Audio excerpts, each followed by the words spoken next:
Hello, ladies and gentlemen. Welcome to the SARG Superspeedway Cup Series. Today, we're going to be racing at the Daytona 08 circuit for the Daytona 08 200. My name is Sam Dyer. With me is Tyler Riggs.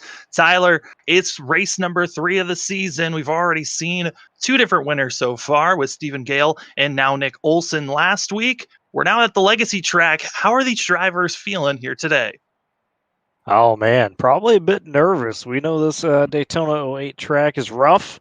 It's with this package, it's provided some fireworks we saw last season. I know it was the trucks last season, but it's going to be tough out there for these guys on this 08 bumpy track. Yeah, I was seeing during practice a lot of drivers trying to get the 3 wide action. Usually drivers feel a lot more secure 2 wide here, and it's just because the track's more narrow than it is at Talladega. And, because it's bumpier, Tyler, what are some of the factors that the drivers are going to have to deal with here today? Well, as you get kind of within that run, right, and the tires start to wear it very slightly, obviously. Most super speedways are not going to wear a lot. But you start getting a little bit of that wear, and then you get real tight side by side. That aero plays a big factor. We saw it with the trucks. You'll see it here today of just how, you're fighting it.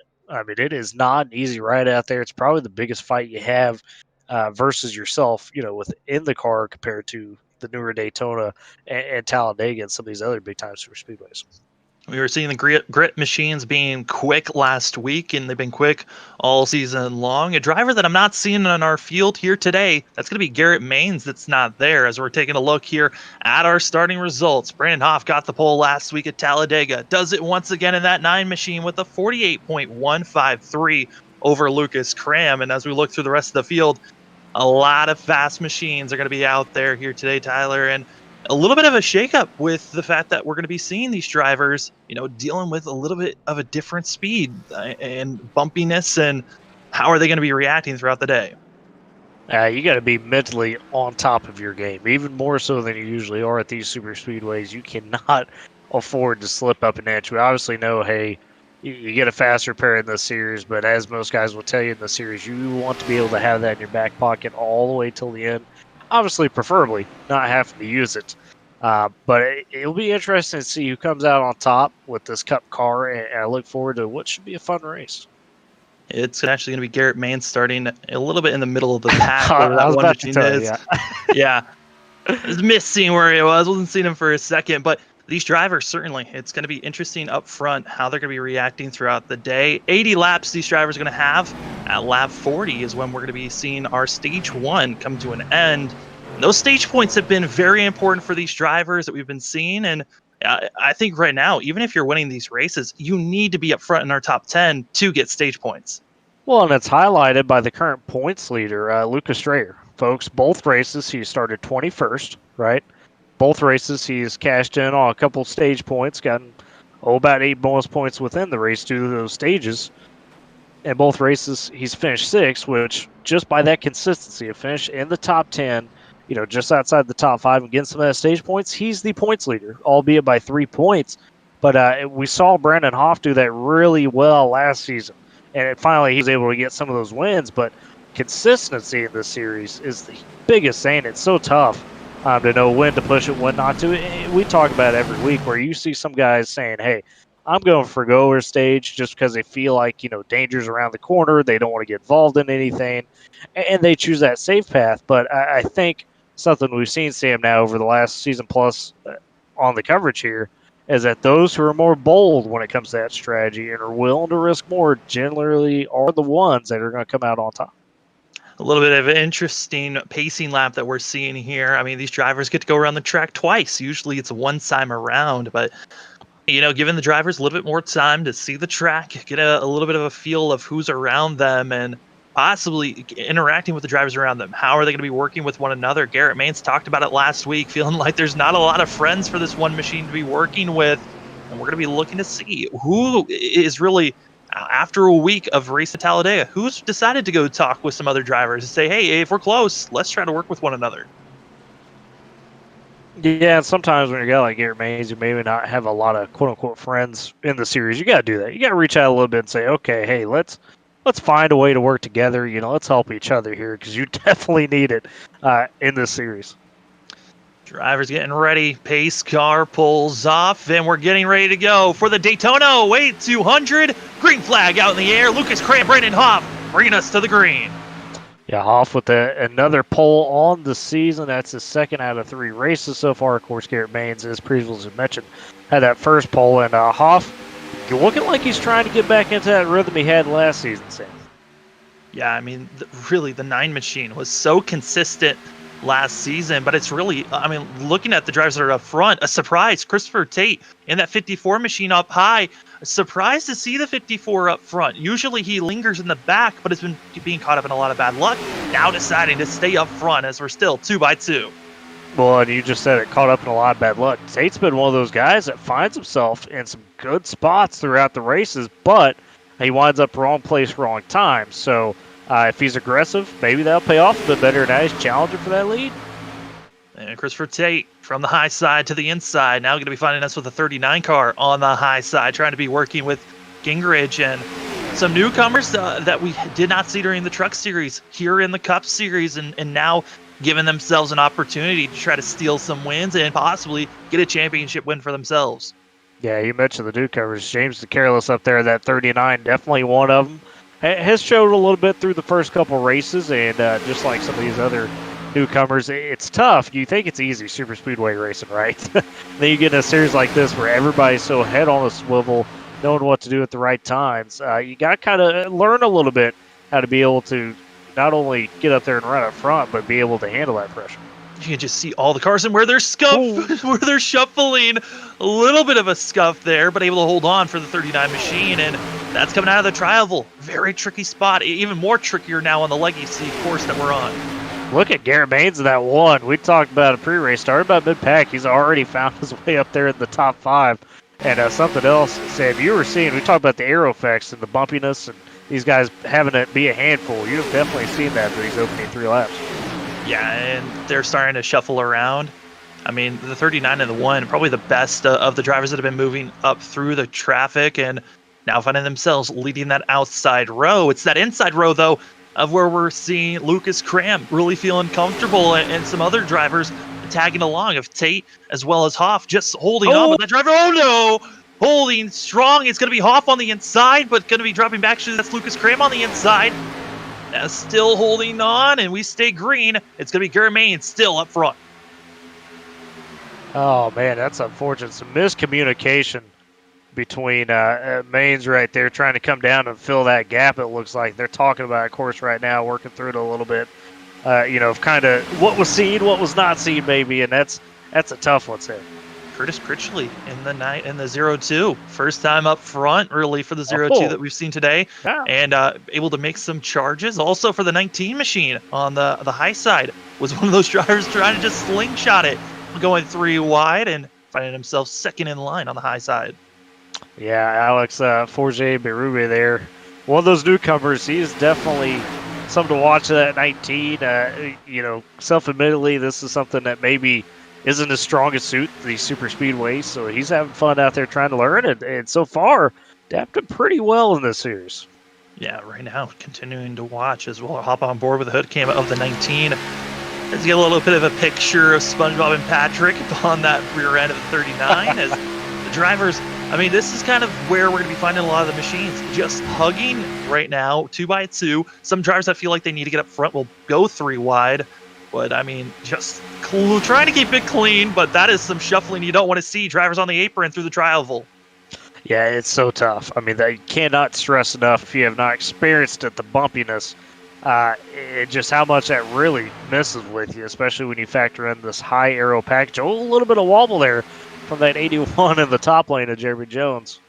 Oh, Garrett Maines tried to do a slingshot, but he's going to be stuck 3 wide for first place and not really getting any help. He's stuck in the sucker hole, but here comes the 0-2. Yeah, Curtis Critchley right there. And a slip up by the 39, and there's some contact.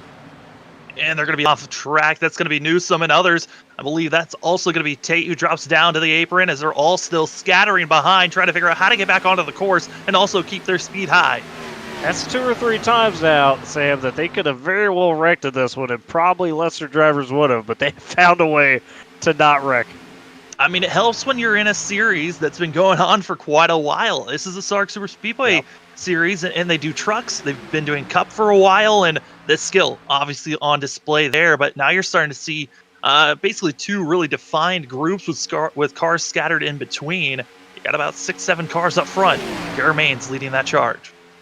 Yeah, and this will be interesting to see how this plays in terms of really, where do you go from here if you're kind of another big slip. Good grief.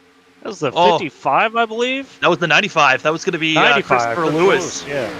Absolutely loose and out of control, but somehow saving that 95 machine. Still 2x2, 3 rows deep up front.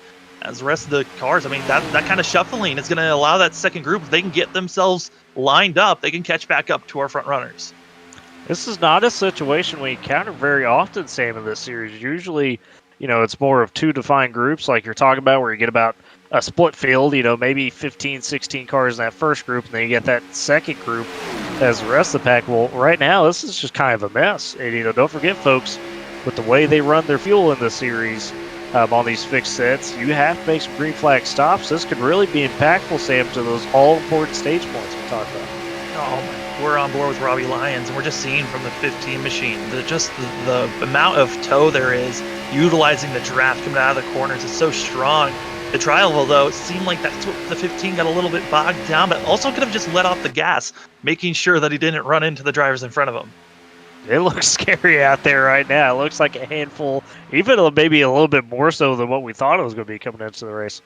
Yeah, I mean, watching practice, they tried to go 3 wide action for about 2 to 3 laps, but they really weren't able to. A lot of drivers on the outside or in the middle would get a bump, but there goes Stillman and others going around. That's going to be this 19 spinning it, and we'll see if the rest of the field gets collected, but everyone's trying to scatter around. Oh, more contact. Looks like that might have been the 94. Oof. Oh, Alex Forget-Berube in that 19. Boy, went for a big ride right there. That is... That's just unfortunate. Some contact, and Forget-Berube, it's going to be the one that gets the bad luck, wrong place, wrong time in this one, Sam. Oh, that was actually the 84 of Jacob Locklear, not the 94. And yeah, I mean, just trying to hold on, but those are the moments when we're racing that you just, tap a car at the wrong spot, and also it looked like the 0-2 might have gone on the apron, and he did. Drifted up. That's what caused that a little bit. Yeah. There's nowhere else to go for these drivers, and the 19 just spinning away. No one really had anywhere to go on the back half of the field, and they just continue to stack up on one another. Unfortunate for sure. Not what you want to see for some of these drivers. And it's a weird time now within the run. Lap 10, some of these guys might pit. Not that you can necessarily make it to the end on this stop. It kind of creates now a 2-stop. We'll see who decides to stay out that obviously did get damage. That will kind of be interesting because it's a tough call. Do you stay out and just hope you get 5 or 6 to pit with you, or does everybody pit here, take fuel, and then you're going to have to make about one more stop before the stage break? You see here, Jacob Locklear trying to go low, trying to avoid all the drivers as we're in the blimp cam. And you just see everyone trying to scatter away and just not able to. Some making contact, some able to get away. But the biggest luck for a lot of these drivers, luckily there is a fast repair for these drivers to be utilized. So not everyone is out of this race just yet. Yeah, and for a lot of them, though, probably not real happy they had to use it this early on. I mean, this is that danger zone of we talk about those stage points. Sometimes guys have to forego those stage points simply because they get into a situation like this where you burn that fast repair early because you have to, and then all of a sudden you got to play it so much more cautiously. And with the way the tone of this race, how it started out up front, I don't think I'd blame any of these guys if they say, hey, you know what, I'm going to protect, for the win, if you will, that type of finish rather than worrying about picking up a few stage points. Although usually, as we talked about, it's better to be more aggressive for those stage points, but it's been a bit chaotic up front to start this thing. Christopher Lewis might have driven through pit road and might have missed his box. I think you can check that out, Tyler. But the 95 Yeah. on my telemetry did not make it to his pit box, which that's an interesting call due to the fact that everyone else came in and some drivers taking tires, others just taking fuel. But a lot of machines from about 14th back all getting some type of damage repair for their cars. Yeah, and it was a very busy pit road, obviously, with everybody pitting at the same time there, and it looks like Lewis just drove through it. Did not see him actually make his stop, so that tells me either he aborted the pit stop because he felt like maybe it's a better deal to have track position, or because of how busy pit road was, he just couldn't identify his box in time, which happens. I mean, it happens, and here he is coming back in now, it looks like. Yeah, and that was kind of expected to see, and now that's going to be giving the 0-2 of Curtis to be able to be up front. Garrett Maines in second place. Robbie Lyons in third. And Gale, who we haven't really seen the 52 up in our top 5 just yet. And now we're going to see the 52 machine having a chance to be running up front. And this is going to be a fun one to watch as the rest of the field trying to get by Lewis. And it looks like all the drivers were able to get their service done and will be back on track, giving us a total of 27 drivers still in the lead lap. And now the question of who still has a fast repair left on the back half of the field and who's deciding to just manually repair their machines and try to save that fast repair for later on in this race. Yeah, and that will be kind of the big story. And then, how about Stephen Gale, though? How many times last year, Sam, did we see where he had some heartbreak, right? Being able to try to finish off some of these races. Of course, he starts out this season with that big win, kind of the shock win, and is what that does for Stephen now. Points-wise, he's sitting fifth with kind of a down week last week, but it allows him to be a lot more aggressive. And anybody that's able to get a win here in these first 3 races, they can kind of eye the rest of the season of really picking and choosing their spots, especially in situations like this where now a lot of people are at a disadvantage. And you can say, all right, how do I benefit from this situation? Because as we saw last season, playoff time-wise, those bonus points, whether it's winning stages, leading laps, or, getting wins, whatever, are a huge factor there in the playoffs. Yeah, and, the stage points, I mean, during the Trucks League, when we were broadcasting that, it didn't seem like stage points were as important. But here in the Cup Series, stage points seem to be so much more impactful just because of where the drivers have been running at the start and at the end of these races. As the drivers are getting ready to go green with 98 laps left in this race, but coming closer and closer to the end of stage 1. At the end of lap 40, that's when stage 1 will come to an end. And now you see if we could go green from here and maybe get those green flag pit stops or not. Should be interesting. These drivers usually pitting at this point. It's going to be putting them with probably about 6 to 5 laps to go in stage 1. Robbie Lyons in the 15 trying to make a charge on the outside. Not able to make the pass just yet, but everyone else still staying 2 by 2 until you drop back to around 14th place where they were 3 wide just for a second there. Yeah, they're dicing it up early, Sam. Oh, a little bit of contact there between 15 and the 0-2 looked like for a second, but no harm, no foul there with Mr. Lyons. But these guys are really getting aggressive. See Gingrich now dropping to the bottom, and it looks like he's just voluntarily maybe scooting back that 48. Yeah, I think he's starting to notice, hey, they're starting to race as hard as they were early on. There's not really any patience being seen. I think that's the smartest move right now is to go back. I mean, stage points are so important if you're going to be trying to point your way into the playoffs. But if you're trying to win to get in, I mean, you might as well drop to the back, make sure you got the fastest car and make sure you got a fast repair to work with later on in this race. Yeah, and, some of these guys up front are, probably the guys that not only are the more aggressive ones, but they know early in the season you can't let some bad finishes stack up. Robbie Lyons is one of those guys right now in that 15 car. 10th in points, which, I mean, not bad, but he didn't have the best weeks last week, and he knows he's been around this series. You don't want the bad karma to kind of stack up on you, right? So he's saying, hey, time to be aggressive, time to get up there and see what you can do in the stage. Saying Barcelona, Gary Maines doing a great job. The one was not able to get the win last week, came up a little bit short, but certainly has been one of the fastest cars up front in almost every race he's been in so far this season. And he talked about during the interview last week, needed a little bit more help and wasn't finding it, and hoping that he's got help now with the 0-2 and the way that these drivers have been working with one another. It's not looking like Curtis is trying to make any bold moves. His car's in the back. They're going to be shuffling up and down. It looks like that was Gale that got a little bit out of shape. Yeah, and you're going to see that, as we've already seen earlier tonight. It's just going to be an all-night type of thing.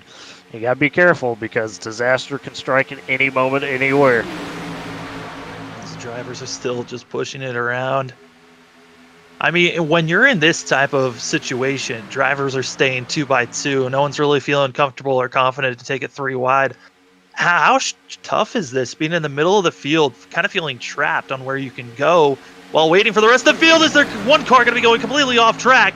Going to be dropping quick. That is going to be Menger, who has no help and continues to go and stays on the apron. Yeah, he just got kind of dragged down there by the air a little bit. He was trying to follow Lucas Strayer, and Strayer kind of got a little off. Oh, Curtis up front! Woo! I mean, folks, you can't look away for a second. I mean, this is just crazy. And now that with a little bit of a shuffle there by the 2, it's now going to give an opening for the outside to make their charge. That little bit of a shuffle, losing the air. And now we're going to be seeing the 52 once again. Another machine just completely loose and feeling out of shape. I mean, this setup seems to be extremely loose. It doesn't matter how much heat you got in the tires. It is wanting to snap on you almost everywhere on this track. Yeah, it's challenging for sure. That's what makes this series so fun, obviously. They make sure that, you get, it's not just out there right no! There they go. That's the 39 is going to be spinning around. The rest of the field is going to be collected as well, as they're all scattering on the front stretch, but they're on the inside of the grass. That means they're off track. We're staying green. Well, there it is. Oh, and there they go. I mean, you knew that it was going to come out at some point. There were just too many cars scattered. Wow. Just craziness in the mid-pack again. And it all starts, it's a chain reaction. I mean, it all starts with just a little bobble, a little wiggle from somebody, then all of a sudden that field stacks up and you see it again. I mean, it looked like they all had it saved, but it's the 39 that's going to go straight into the outside wall. And once he gets off the wall, it goes into another driver. And we'll get another look at this. But, I mean, it's so hard when we're seeing how these drivers are just getting so loose, and a slight overcorrection is just hurting them so much. Yeah, I mean, I said, you can't make that one mistake because then all of a sudden it just, it's death. And you saw it right there. James Careless obviously reacting to the situation in front where guys are bobbing, weaving, getting loose, and he just caught himself in a bad spot. And it doesn't take a whole lot. And then all of a sudden, you get off this big wreck.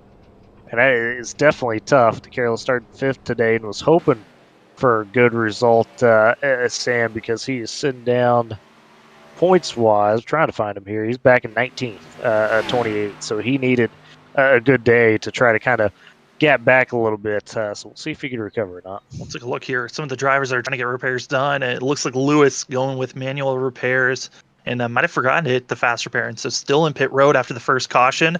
Looks like Locklear involved in this thing. Jeremy Jones, who came in earlier into the pits, has damage as well. Doesn't look like that either one of them used a fast repair, but certainly chaos in the middle and dropping back further. And you're just looking through the field right now, you're seeing so many drivers with damage being seen, but surprising enough, not a lot of drivers have taken fast repairs this early on. I think they all know that this caution was coming.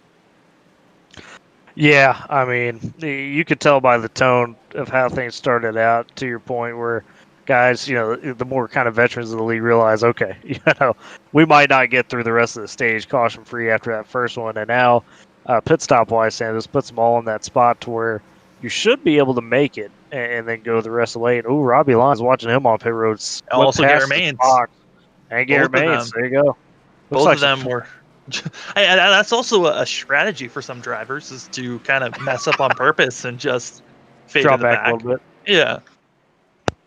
Been seeing chaos in the front. Why not drop back and wait for the chaos to happen again? You might be seeing a lot more drivers being phased out of this race. Drivers getting out of the pits fastest, though, it's going to be Brandon Hoff and also Christopher Tate, who are going to be up front with our second caution of the day.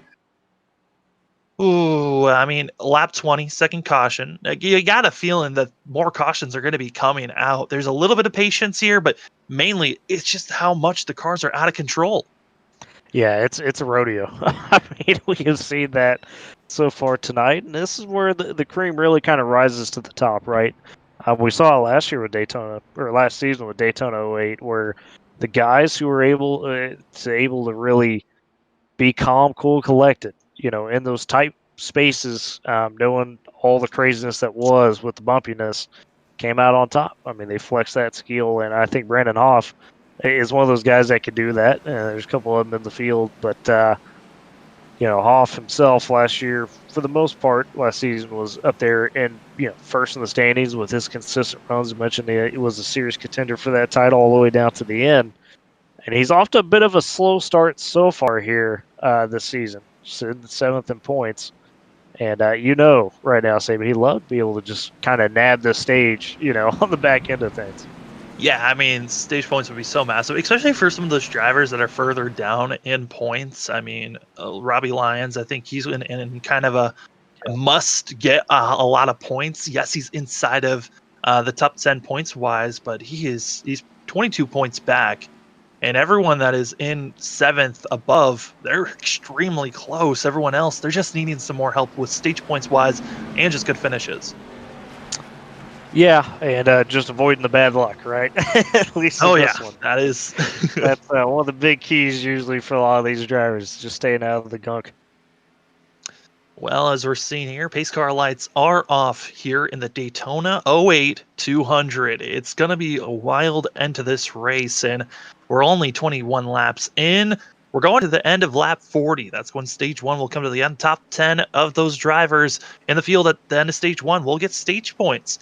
And those have been so massive so far. And then we race to the end of lap 80. Excited to see how this race is going to go. Tyler, I mean, I know it's early on, but is there really a strategy based on how we've been seeing the cars reacting that might be the safest option here, trying to just make sure you got a car by the end?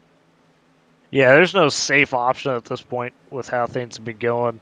You just got to trust your gut. You got to follow the right lines, or what you feel like to be the right lines, and just hope that you get a little bit of that luck to sit there and not get, KO'd, if you will, out of, somebody you can't control. Well, the driver's getting ready to go. We've had two cautions. We'll see if we can go green to the end of stage one. Brandon Hoff, Christopher Tate leading the way. Pace car's off. Green flag back in the air. And we'll see. Garrett Maines in that second car on the inside. He is trying to shove the 9, but it's not working as they're still staying side by side. Yeah, solid jump by that 54, but he doesn't have as much connection behind him. The outside line's a little broken up, so you see Hoff and Maines now really pushing strong. See how fast these drivers are coming around the course. But Maines certainly just trying to pull away, looking like a two-car tandem, but just not able to pull away. The package keeping everyone close still. And Lucas Cram, who we haven't seen up front in a while, he had that issue at the start of the race. He's now up to third. Yeah, and he pulled the move before Maines could do it of getting into that outside line and catch him rebound a little bit on that outside line. Let's see if he can take advantage and maybe get back to the lead with it. Curtis Critcherly also going to be getting back and following the one, but side by side, Lucas Cram trying to make that outside line work, and Brandon Hoff on the inside. Good battle here between these two. They know each other well. They know what to look for in terms of the the little games back and forth here up front. But Maines, though, man, that one car really hooked up right now to that 9. Yeah, I mean, I was talking to Brandon Hoff last night, and it seemed like the 9 car was hoping to get some type of momentum. He just has not. Yes, he's gotten the pole now 2 weeks in a row, but wanting to finish in the top 3 at least. That's the goal for the 9. And also, I think his other goal, it has to be finish in the top 5 for this stage. Yeah, no doubt about it. Got to get that momentum going on your side. And now we're starting to see Brett Murphy in the 64 machine on the outside, trying to make some moves. And also, it's going to be Clint Spillman, 88 machine, almost thinking about going 3 wide there for a second. But everyone getting back in line, still 2x2. Yeah, well, it's a patient game now because everybody knows they don't have to pit the rest of the way here for fuel or anything like that. You're just out trying to ride around, trying to put yourself in the best position possible to end the stage. And obviously, as we just said, to make sure you avoid all that chaos potentially. And, with all the bumping that we've been seeing and how much it has been a struggle just to hold on coming out of the corners, I mean, we're used to seeing at the regular Daytona and Talladega of the outside trying to pinch the inside. Is that even a viable choice to do here as you're starting to see drivers scattering, going to the high side? That's going to be Christopher Tate, who's most likely going to be dropped back. No friends. There goes the 54. He's just going to continue to drop back. No one's really going to pop up there, I'm looking like. Yeah, and sometimes it's just better hit that eject button and reset a little bit deeper in the pack. That's what we're seeing here by Mr. Tate. And I think he had a little bit of rear end damage too, so he may not be feeling quite right per se up there up front, trying to contend with all that bumpiness and shaking and grooving. Ooh, looking on the inside, third car on the inside. That's going to be Mitchell. Oh no, there goes the 0-2 again. Curtis Critchley right now is just struggling on that inside. That's the third time we've really seen him just get a bit squirrely down there trying to hold it. And he's going to be still losing a lot of time as we move back up front. Lucas Cram on the high side and Garrett Maines on the inside. But certainly, Critchley needs to figure out the travel. That is, and also coming out of turn number 4, it's been the biggest issues for the 0-2. And now, I mean, is that due to the fact of how much speed that these drivers have been carrying with the draft? As now another shift to the inside. Now it's going to be Brett Murphy on the outside. That 64 machine going to be trying to carry his way up to the front, but he needs just a little bit more help. Yeah, too much scatter behind him. But to your point, Sam, it's like trying to sail a boat on rough seas right now. It is, you're working constantly, not just against yourself, but against the elements, and those elements being that setup and that bumpiness. And 3 wide. This is not looking pretty. No, it really wasn't. Murphy was going to be blinking there, which was causing everyone else not sure where the 63 went, and now he'll be stuck on the high side. But it's going to be Garrett Maines, Clint Spillman working together, but those 2 cars, they're needing just a little bit more help, and it looks like they might be getting it. Murphy drops down low. Yeah, now guys, soloing it a bit more. That outside lane, when it's come together, has been strong, Sam, but it seems like it's a lot tougher to hold it right now and keep it together for longer. At the same time, synchronized. Booba, and I can't tell who that is back there. I think that's Derek Stanley at 26. Yeah, Stanley went down, and then that's Mitchell Muma that's up front still, able to get back in line, and we'll be following Jordan Clark. But, oh boy, coming out of 4th, most dangerous position, and we've been seeing all the cars on the inside be the ones that just take off like a rocket ship down there. It's worrisome. What will the cars on the outside? Will they snap like that? And most likely they'll take someone else with them if they snap it like we've been seeing. Must be some strong Daytona wins coming out of 4 because it's caught everybody, it seems like, so far in terms of being stuck on that inside. Let's see what happens between Maines and Hoff, because this could be one of those spots. Possibly could be that transition from the corners as well as the grandstands being an issue. That's Robbie Lyons. It's going to be scattering. Excuse me, that is not Lyons, actually. Believe that might be the 50. Oh, that's the 12, excuse me, that went for a little bit of a ride. Yeah, Gavin Jones back there. One of the many that's trying to hang on here today right now. Jones himself, points-wise, needing some help, trying to get stuff done here. Sitting back in 14th. He's one of those guys that would like a good run today. Yeah, and of the drivers that are just sitting back, I think one that's just wanting better luck.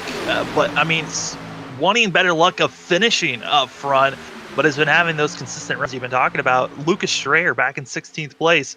One of those drivers that really wants to get a top 3 finish and hopefully a win, but the consistency at least is there to finish in 6th place and leading the points that that machine is right now. Yeah, and he's been a master in these first 2 races of just being able to kind of tiptoe around trouble. Will that last? Maybe, maybe not. It's kind of the tough part of it, but he's a guy that learned a lot from last season. drivers that have some of the most bonus points because of stage points. That's going to be Lucas Cram, and also going to be Howell. And Howell right now running back. Oh, there goes Hoff. Nope. Oh, Hoff's going to be bringing more, and there goes Gingrich as they come back up in the field. The 19 who already used the fast repair going to be heavily damaged. Manger involved, and others just following suit. What a tough break for that 19 of Forge Berube. A second time now, he's just caught in the absolute wrong place, wrong time. It's just so unfortunate to see. As we'll take a look here, what exactly happened on the entry of turn 3. Hoff's going to get out of control, which is going to be bringing Clark up, and then click being Gingrich, who then comes up into the 19. And the rest is everyone just sending sail. No one really had anywhere safe to go. Manger might have gotten away with a lot of that chaos around him, as we'll take a ride with the Fit 25. Yeah, definitely a ride for sure. And probably one of the most scared feelings is when you're going into a wreck like that, and you just gotta hope and pray you don't get just straight up, dissolved in that one. Yeah, I mean, you're seeing here in the middle of the carnage, sees Hoff get out of shape, tries to go low on the apron, going to be spinning her around, and luckily avoids everyone and the inside wall. And that's one of those tactics that the drivers are going to have to utilize is if you see carnage in front of you, just go drifting into the grass. Yeah, it may not be great on the suspension and the alignment, but you know what? It's a lot better than having a blown engine, right, Sale? Oh, certainly. You want to make sure that you don't just run into someone else as everyone's just playing chicken for pit lane. And, Robbie Lyons going to be leading the group of drivers into the pits. This is shocking to see. I didn't expect anyone really to come in.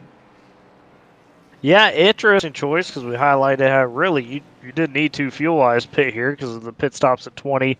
It took care of all that in terms of worrying about that fuel. So maybe, who knows, maybe tires are a little bit more important than what we are thinking they are there. Oh, certainly could also be a little bit of damage, feeling like, hey, we're going to have some time, get some damage repaired, and then we'll get back out there. But as drivers are coming into the pits, up front, Garrett Maines, Lucas Cram, Clint Spillman, going to be your front three. We're going to take a quick side-by-side commercial break. We'll be back to more racing action here, taking it to the end of Stage 1. ETE Reman is the world's best remanufacturer of transmissions for import and domestic cars and trucks. Based in Milwaukee, Wisconsin, our customers are repair shops, auto parts stores, dealerships, and distributors. And with 6 nationwide warehouses, we're where and when you need us. So when you're looking for a transmission that is like new, only better, instill confidence and install ETE Reman.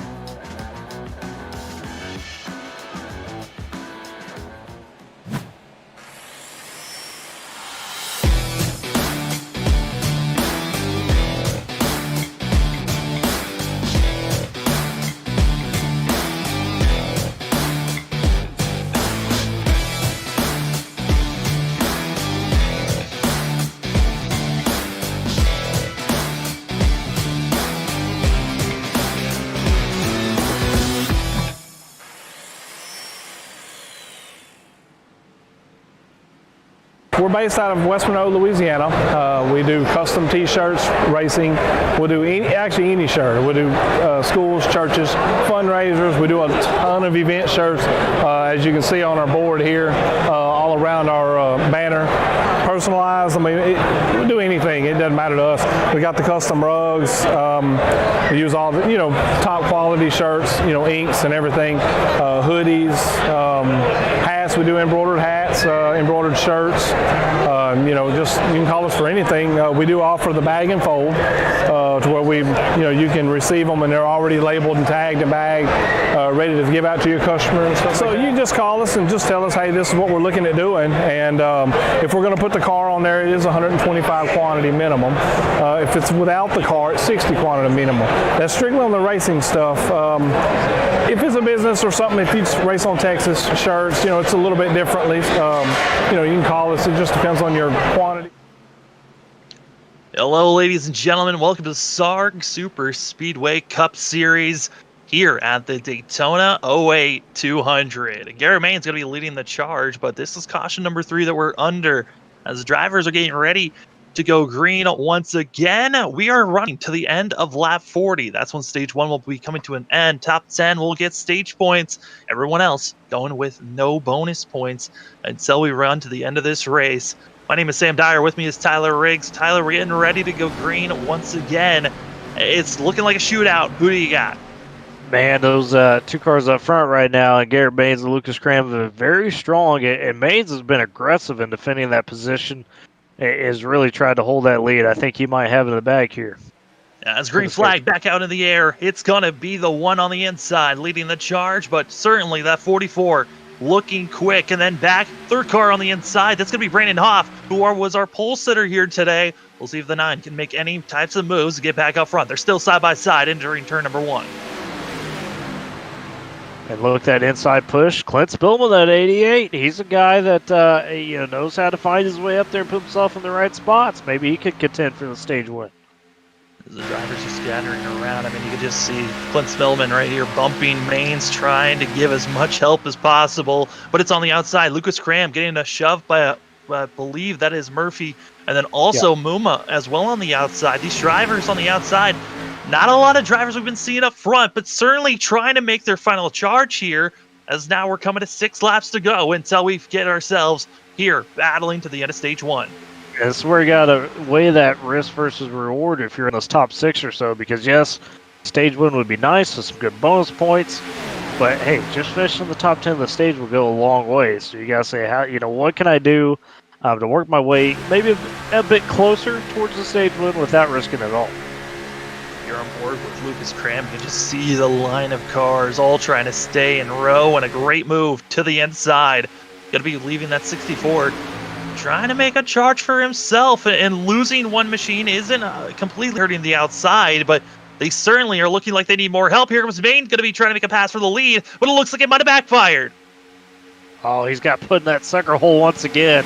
He's got to be frustrated. You mentioned I talked to Baines last week about trying to find some help. Finally get some help from Muma. Look at that. Now they're going to leave Murphy maybe out to dry.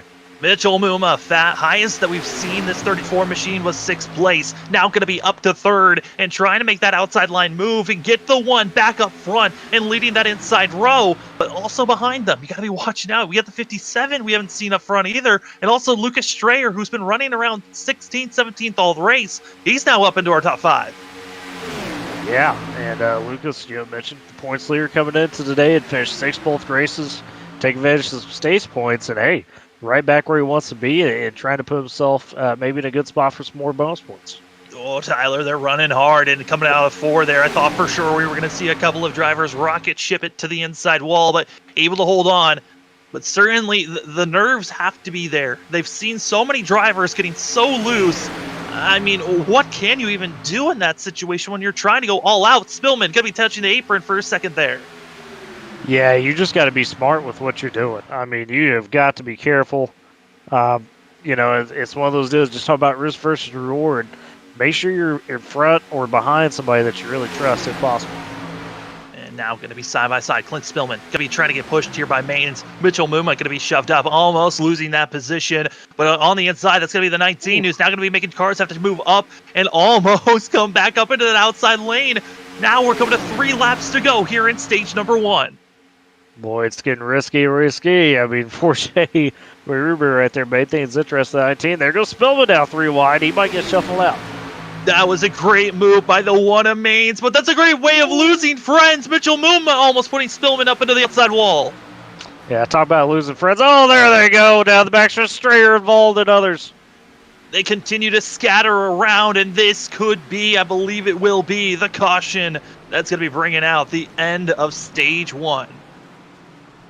Lo and behold, Lucas Cram gonna come away with this stage. Told you, him or that 40 or that 1 car Mains look like the ones, and Mains tried to make the move there, Sam, but it just didn't pay off. No, it really didn't. We're gonna be watching here as the drivers all coming down the backstretch, and they were starting to scatter up front. That was Muma and others, as this is Gale just flying through the inside wall, gets into the tire barriers, which rips that front bumper and hood off. Oh, that was an ugly wreck for a lot of drivers that I don't think wanted to use a fast repair unless they've already used it. Then this could be a race-ending incident for some of them. Yeah, and you're really thinning out the herd at this point with 4 basically wrecks in this first stage, Sam. It might just be one of those races of attrition where you see some of these guys that we talked about some of them needing some points. Yeah, one guy we haven't quite talked about that I noticed has been slowly working his way up there, and maybe unfortunately got involved in that wreck a little bit, but it was Matthew Oliveira in that 57. He had been kind of sneak his way up there after starting 27th, and for some of these guys, it's their first wreck. Now they've got the one up, per se, on the guys that already burnt that fast repair. So be interested to see how this splices out. Lucas Cram will be leading this group, able to hold on as everyone will be now entering pit road. As some cars, you got to be careful. I mean, we're under pacing, and it looked like their Hoff almost came in a little bit too hot. Could have been called for a speeding penalty, which would have just put the 9 car all the way at the end of the line. But stage 1 coming to an end as drivers are now coming into pit road. It's one of those things now, Tyler, where questioning where the driver is going to be putting themselves moving forward of now it's game time. You went for your stage points. You got them.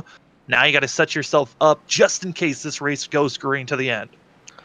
Yeah, and you really got to kind of, most, good strategists will kind of think out the race, from the end to the beginning, right? You got to play it backwards in your mind a bit to get on the right track here. And I think the most important thing going forward, in the second stage, I would suspect maybe a little bit calmer action up front because it has been just red hot crazy. You really want to put yourself around some guys that you trust on these green flag pit stops. Not something we've had to deal with today, but typically those green flag stops can be a real make it or break it moment. Yeah, you're going to see in second on back, all went for 4 tires, except for Jordan Clark, who just went for fuel only. And the driver that got first place out of pit road, Jacob Locklear, 2 tires for this 84 machine, who had to use a fast repair. And now the 84 car looking clean up front, was involved in caution number 2, and now having a chance to have that track position and possibly you could stay up front. Locklear has shown pace in the truck series and a little bit of speed here during the Cup Series in these first 2 races, and certainly has a chance to be a top 10 contender. I don't know if this 84's got the speed to get the win, though. Yeah, we'll see how it goes. I mean, I like the strategy call. We talked about being aggressive and trying to put yourself in some spots, but we'll see how that goes, how that pays off. It'll be something to monitor, too, because not necessarily that you need tires on this track. I mean, typically super speedways you don't, but with how the setup has been, I wonder how those 2 tires are going to play in terms of feel of the car. The driver's going to be running to the end of lap 80. Stage winner is going to be Lucas Cram with those bonus points, and with Lucas Cram, that's going to be helping him a lot. 4th in points, had a great run last week, and now going to be trying to aim for a win here this week, and certainly possible for Lucas to get it done. We saw him get a couple of wins during the Truck Series, and here in the Cup Series, we've already seen 2 different winners. Could we possibly get our 3rd different winner? Those drivers are getting set up and ready to go. Tyler, this season's so different from what we were seeing with the trucks due to the fact that we are missing a track that was in the Truck Series and no longer is here for the Cups. Michigan is gone, and that means we're going to be seeing Daytona come back for another week. Interesting call for some of these drivers on how they're going to be having to deal with all restrictor plates here this season. Yeah, and it was an interesting experiment with the trucks in Michigan, and with the differences in the packages. I thought it was probably a good call to go ahead and take Michigan off for the Cup cars. It just probably wouldn't worked to their liking. So, just get you ready for, what you've been dealing with. It kind of makes it to where you got another chance. If you really like Daytona, get out there and get a good finish. As the driver's getting them ready, pace car pulls off. Green flag back in the air here for the Daytona 08 200 for the SARG Superspeedway Cup Series. It's round number 3, and now it's going to be Jacob Locklear, Garrett Maines leading the charge as they're going into the corner number 1. That outside look at him just absolutely saying, we don't want to touch that 84. They are just going to train around it right here. Is there maybe a feeling of, hey, this track is a lot more brutal, you need tires, I don't trust you because you only took 2? Oh no! Garrett Main and others get spun around! That's the whole entire front field, let's get spun! Oh my god. Oh, hard They're hit still right going there around. for Movement in the 34 and Gingrich in the 48. My That's goodness. Howell down below. Hoff was collected up front. And that was not very long before we found another caution for these drivers.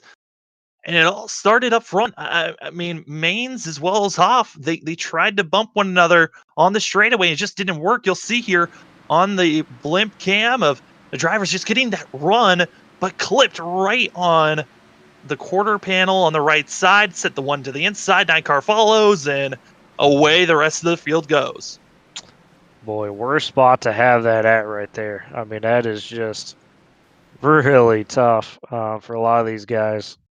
Yeah, it just was one of those instances where Hoff was trying to follow Maines down, but when you're the behind car like that and that lead guy's kind of moving around a little bit, you're just going, man, stay straight down the straightaways. You know, like no reason to be snaking. Not necessarily that Maines was intending to do that, you know, had that mishap, but it's just a little bit of a misread from both drivers and just absolutely craziness. Locklear getting involved as well. Thought he could possibly sneak his way through. Not able to. We're now going to be seeing a driver that really had to hope for the best. As we'll take a ride here with, I believe it was Jacob Jones. As we'll see an onboard cam of this driver and the way that he saw everything coming out of corner number 2. So far, everyone's just staying clean. They're doing everything he's got. But the crazy thing is that because everyone's so level, was not able to see even what happened from the 81's position, but was able to at least stay straight. And that's what's gifting him first place at the moment. Yeah, and sometimes that's all it takes, right? To get through some of this chaos we talk about. Well, looking at the drivers so far, it looks like Christopher Lewis still on pit road trying to get repairs done manually. Has not been able to get that done. Nick Olson, last week's winner, started the race, then had to come into pit road, and right now running 37 laps after getting a lap back. 37 laps down for the 24 machine, and even if we continue to have a caution every single time we go green from here on out, the 24 car is going to be staying a lap down, which is a struggle for this driver that was looking poised to try to go back to back. Yeah, and it's so tough to go back to back in the series, much less win more than a race. Not necessarily because of things being luck or unluck, but you got to do a lot of really good things out there and a lot of smart things to be able to do it. Derek Newsom, I hate when you give me a heart attack. You saw the 50 just duck it. And he just wanted to try out the road course for a bit.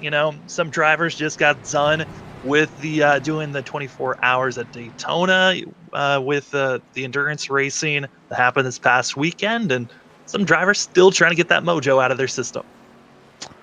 Oh yeah, no, a big fun weekend for a lot of people with the Daytona endurance weekend. That's always such a marquee event and such a great deal on iRacing to have. But I guarantee you some of these guys are probably wishing they're back on that road course this weekend right now compared to this race, because some of these guys have just, been wrong place, wrong time. It seems like every wreck, Certain drivers that are still on pit road trying to get back on track. Just getting out of pit road, it's going to be Kyle Manger, but coming back in, Brady Floyd, Murphy as well. Manger, you see they're trying to get out before everyone else. It looks like was able to do so. Will stay on the lead lap. Mitchell Muma, though, looks like might be our first official DNF of the race for that 34 machine. Yeah, he got absolutely destroyed in that wreck. Just found himself in the wrong place. It's one of those guys that caught the bad luck. That's tough. I mean, that's just tough. Sometimes it's one of those nights where there's just nothing you can do about it. You just got to throw it away and kind of reset from that point. Quinn Gingrich, as well as Howell and Lewis, still in pit road trying to get repairs done for themselves. Back under pit road is going to be Clark and the 71 machine, who was involved in that last wreck. But this certainly now puts a little bit of an interesting spot because now these drivers really, they all came, a lot of them came in from about 8th on back, but not really forced to have to come in. It could be just because everyone still has to do at least one more pit stop from here on out.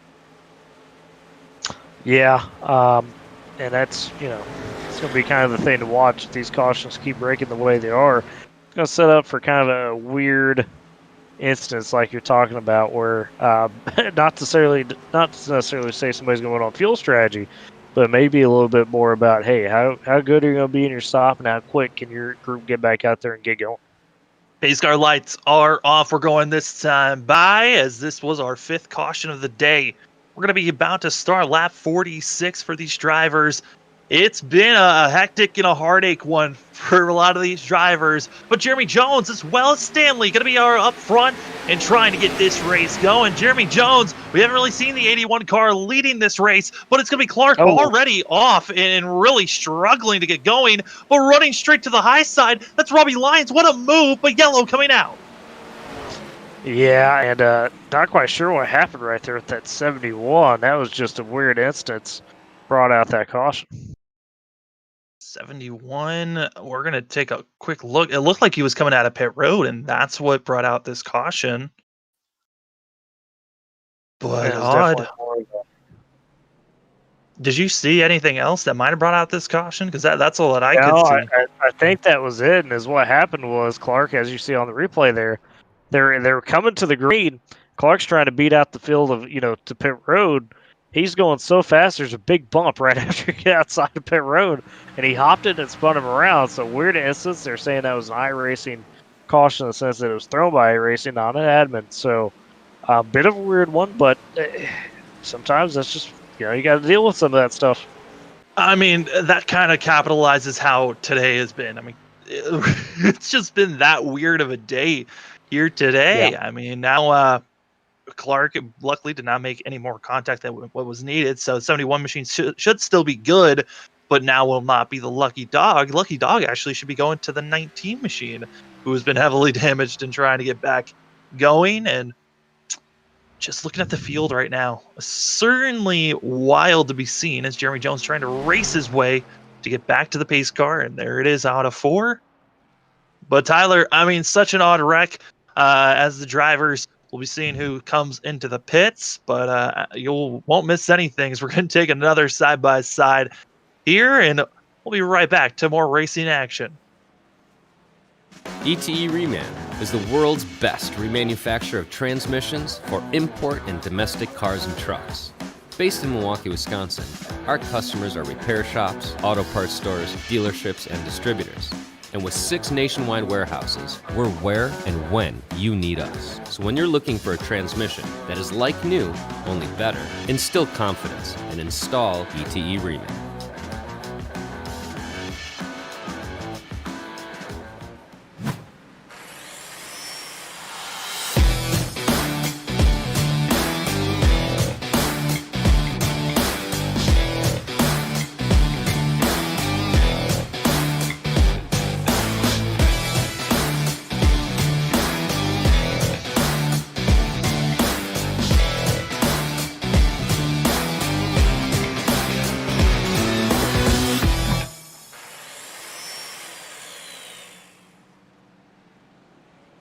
We're based out of West Monroe, Louisiana. We do custom T-shirts, racing.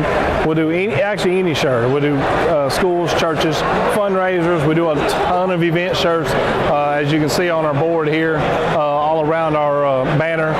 Personalized. I mean, we do anything. It doesn't matter to us. We got the custom rugs.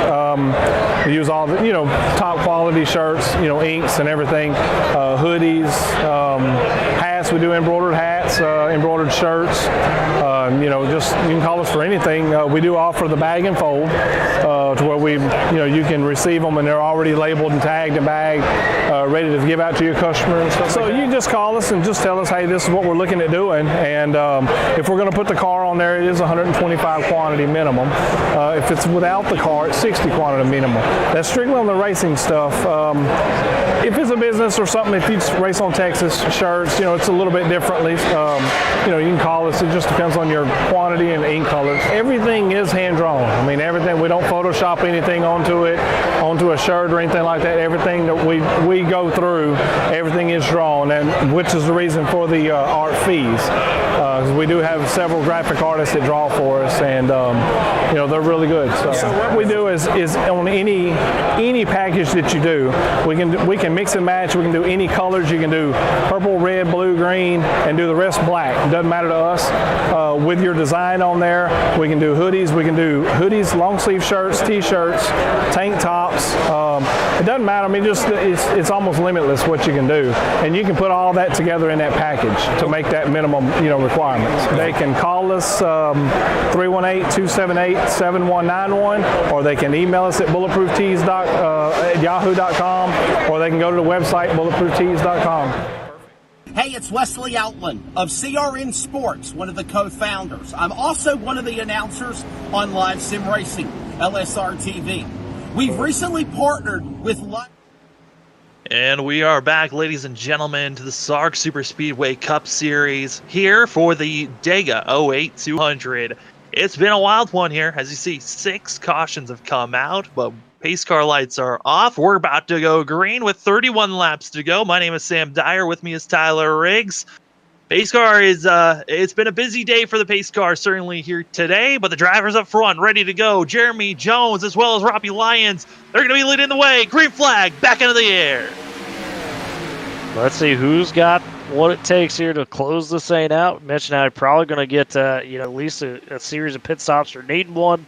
And how about Jeremy Jones up there in that 81 getting some action up front? Remember, Jeremy Jones decided to go with track position, 2 cautions ago, 2 tires compared to everyone else. It's on 4 tires, and that's going to be something that everyone's going to be worrying about, but certainly this time around, helping out this 81 machine. Yeah, and look at that outside line, though, right there. Sam, big push. Derek Newsom in the 50, getting Robbie Lyons up front. Newsom might have been going road course racing 2 cautions ago, but he knows how to get it done on the outside. The question, though, is where is the luck for the 50? A lot of bad luck has been swirling around this team all season long. Can he finish up high? But Jeremy Jones, you do not want to be on the apron during that part of the tri-oval. Yeah, you see it now. Look at the duck down right there. Good move. That's that 54 of Christopher Tate. He had dropped back at one point. Now he's worked his way back up. He's ducking it low and now going to be getting the momentum. If he's got space, he's probably going to go high and try to utilize the high lane, but he's just going to follow suit, not feeling like he's got enough momentum. As all that high line, trying to get more organized. There goes the one and others as they go crashing on the inside. Yellow flag. Oh my goodness, mid pack right there. Garrett Maines again involved. That is Gale involved. There was a car that just launched. And that's the 39 that just had nowhere to go. Careless, yeah. Already losing a hood, and it just continues to get worse. Yeah, and it looks like, once again, some miscommunication while they were 3 wide right there. To Careless on the outside, maybe just didn't quite, get to where he wanted to, or I don't know. That was just... Woo. You're going to see from the blimp cam. I mean, you got the 1, the 39. They're trying to figure out where they're going to place each other. A building going to be making a block, but yeah, you see the action when it happens. I mean, I think the luckiest driver has to be, I believe that was the 38. That was the Taco Bell machine. That was a lap car getting back up to speed.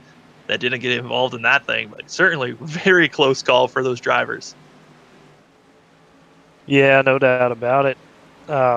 That's how it goes sometimes, I mean, not sure what else you could really do at that point. Well, as we're under caution for the 7th time here today, I mean, we can look at the schedule for a second here. I mean, we're at the Legacy Daytona course, and I believe that we will be coming back here another time.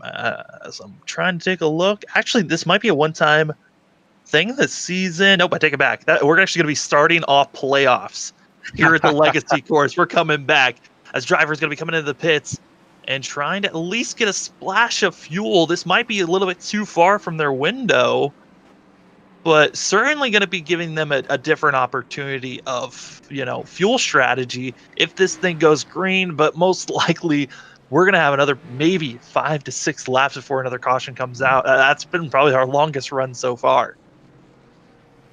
Yeah, and you just hope at some point, I know these drivers are probably hoping they get it going, they're able to keep it going, right?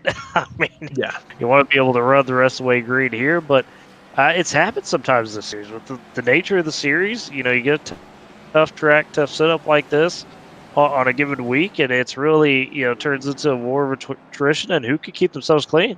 How about this 15 of Robbie Lyons? He's battled up front most of the day and has avoided all the chaos somehow.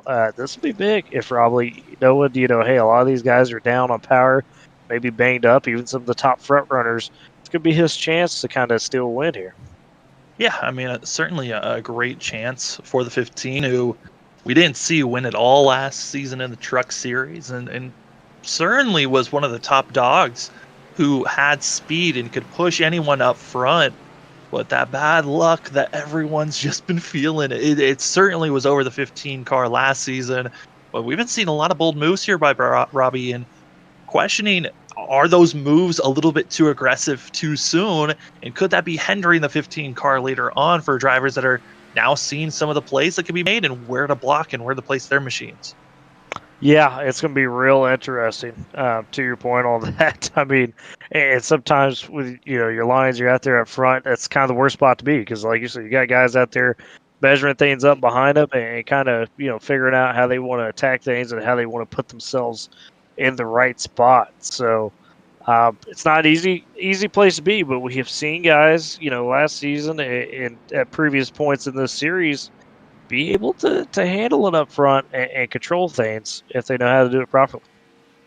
Talked about how the schedule and the fact that we do have one more time at the Legacy course next week for round number 4, which is going to be on February 3rd next week, same time as like it was here today. It's going to be the CSM 200 at Talladega for 75 laps. Talladega certainly was a crazy one to see last week, and I'm just expecting it to carry forward each and every week, just like how it was for the Truck Series. Yeah, I mean, this series, folks, if you're new to it this season or, within the last race or two, it is just jam-packed action. And usually they do it without as many cautions, but today's just proved to be a difficult one. But these guys are all, these drivers, a lot of skill out there and just so much, experience on these super speedways. It seems like every week they just do something that really blows our mind, especially down the stretch where somebody makes just a crazy, fantastic move, gets the stick, and usually it's the most daring that are able to do it. Yeah, we've had races where there's no big caution that comes at the end of the race. We've seen races where especially been fuel mileage runs that almost won drivers' races. That's how the finale was for the Truck Series a couple of months back. And certainly anything is on the table with the way that this track and certainly this race, the fact that we've had so many cautions, it could be setting these drivers up for a fuel mileage run. But pace car rolls off as we find ourselves getting back under green with 26 laps to go and still one more pit stop looming over the heads of these drivers. And a good start there on that bottom line. That one car somehow still in this one at Garrett Maines. It looks like he used maybe that last fast repair. So he's going to be a player, but who's left here? Who's going to step up to the plate and try to challenge for this win? Christopher Tate, certainly a driver to be watching out for, but it's going to be the 0-2, that Crinchley, that I am nervous about. Last couple of times we've seen Crinchley up in the top 5. He has shot like a rocket from that inside row coming out of 4. We'll see if the 0-2 has learned anything all race long, or if he's going to continue to have these issues coming out of 4. Yeah, sometimes it takes a couple times of kind of making that mistake and luckily not, causing any huge incidents doing that. And then, like you said, how he learns from the mistake, he gets back up there and is able to hang. But he's got one of the fewer clean cars out there, too, for the most part. So that could be a factor for him. And these 5 up front right now really kind of controlling things. Do you think it's more strategy for the rest of everybody to be hanging back, or we just get that many banged up cars? I think it might be a little bit of a mixture of both. We got some drivers that have gone with manual repairs, other drivers that are just thinking, hey, let's just keep it calm and steady and try not to wreck each other. I think another thing might be the fact that fast repairs have been used for a lot of drivers here today. We saw the front half of the field almost take out the whole entire field, and a lot of those drivers hadn't used fast repairs yet. a lot of them might have already used it and thinking, hey, let's just save my car and not put it inside of any type of danger zone. But these front five certainly are not giving an inch, as really it's Mains and also Cram that have been just on top of one another, not giving an inch. No, they're not going to. I mean, you want to talk about some ultra competitive drivers out there. No doubt about it at all. I mean, you can't. They know we talk about it, you got to be aggressive, and sometimes that works out, and there's also those times where it comes back to bite you. But they're hoping they come out on the bright side of it. We're on board with Critchley right here. You can see that 54 machine. The rear end is just crunched in and has been hit multiple times in the back, but certainly still quick, but needing a little bit of help. It's the inside that's going to have 3 drivers and the momentum. Here comes Garrett Mains, though, throwing it to the high side. Does not want Robbie Lyons leading anymore, and here comes the one. Mains back to the point.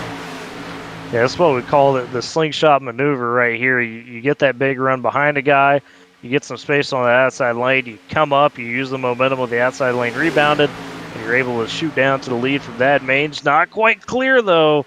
I think he's safe. Oh, it's going to be close coming out of the corner. Oh, boy. Robbie Lyons able to get some momentum on the inside. Going to be holding the one car still on the high side. But now you're starting to see with the side-by-side racing and the slingshots move being made, it's actually costing that lead group a little bit of time and allowing Jeremy Jones and that whole entire second pack to finally get close enough to utilize the draft. And they're coming with a head of steam as they're in line and following suit. Yeah, they're just, I don't know if they'll get up here and necessarily mix it up, try to get the lead. But to be able to have this draft like you're talking about and be with the leaders as we, get closer to the end of this one and maybe eye some green flag stops, that's kind of a big factor. That's going to allow you to make these stops at your own pace and really figure out your best spot to be able to get in, get out, and keep yourself up in that front pack. All right, Tyler, it's time for strategy calls. So here we're coming inside of the window this lap and next lap. Do you see any takers that are going to be trying to take that early pit stop? You're not going to go a lap down if you pit here with the group, but certainly is a different call compared to the rest of the drivers that are probably going to be trying to stretch it and just do a splash and go later on. Yeah, is what I think you're going to see too, is just like you mentioned, the very end. Okay, how many of those guys are hanging back, hoping to run it down to the last couple laps and then take a second worth of fuel and be able to hold on to win, and that's kind of the gamble. Up front, you're probably playing it close to vest. You're not going to pit unless you see other guys calling it out and saying, hey, I'm going to pit up here. Other than that, you're running until it's dry. Those guys in the mid-pack beyond are kind of the target group that you're talking about that could afford to say, hey, let's go ahead and bring it in here at lap 61 or 62 and just know you're good till the end. No, yeah, like I said, as long as you don't go a lap down, some catastrophic happens, set yourself up now in an advantageous position.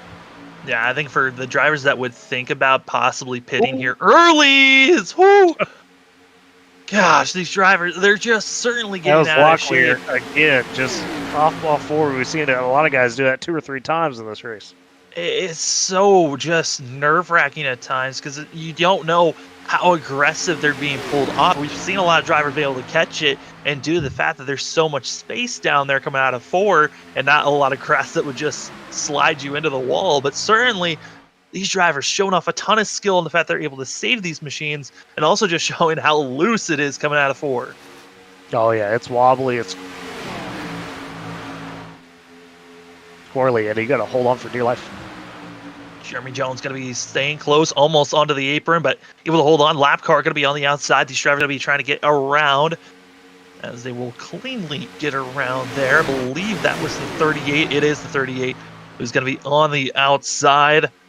That's Hal, who was third in points, looking great based off of the bonus points, the finishes of these races. But based on today's race, 24th position, didn't get any stage points. Hal is needing a better day next week. Yeah, and luckily he's had a couple of strong weeks to, be able to supplement that, so that's okay. I mean, it sucks, but at the same time, you can come back strong the next week and rebound. On board with the 20 of Brady Floyd, and Brady Floyd, one of those drivers that kind of flies under the radar most races, now up to 4th place, and on making that outside line move, the 20 machine, certainly a driver that has the potential to win each and every week. And here he goes, trying to go on the outside, but no real help, as it's going to be the Grit fellas dropping it all the way down. Yeah, they're staying tight on that inside, to your point, but If Floyd could get Jeremy Jones, Derek Stanley, and Brett Murphy right there on that outside, that should be enough to really at least get them side by side, and who knows what happens there. The drivers sprinting down the back stretch there, coming into corner number 3, still looming over a lot of these drivers' heads. When will they come in? And a driver that is soon in pit road entry, that's got to be the 54 machine of Christopher Tate, who has not pitted for 22 laps, but with all the pace laps, it's gifted him a couple laps to go a little bit further than everyone else. I'm expecting a lot of these grit guys possibly pit here in the next 2 to 3 laps. Yeah. Oh no! They'll pit right now as Maines gets tossed over, and the rest of the field scattering behind him. Robbie Lyons involved. Also, it's gonna be Jeremy Jones. Oh no! That's a heartbreaker for Maines. I mean, that's it. That should be it for him. And that's just, boy, that is tough. Boiling could be the one machine, as that engine looks like it is blown. And he was running on the inside and gets clipped, and it looks like clipped by Jeremy Jones, and then just scattering, and there goes Garrett Maines' day. I don't believe he has a fast pair to work with. I believe he already has used it. Whoa, rough day for the one machine, but honestly, it's been a rough day for a lot of these cars out here. Yeah, there's been pretty much nobody safe at this point, and we had seen the looseness on the bottom out of 4, but it looks like that 81 of Jones it kicked loose on him right there getting in. That see from the blimp just cam. not much you can do.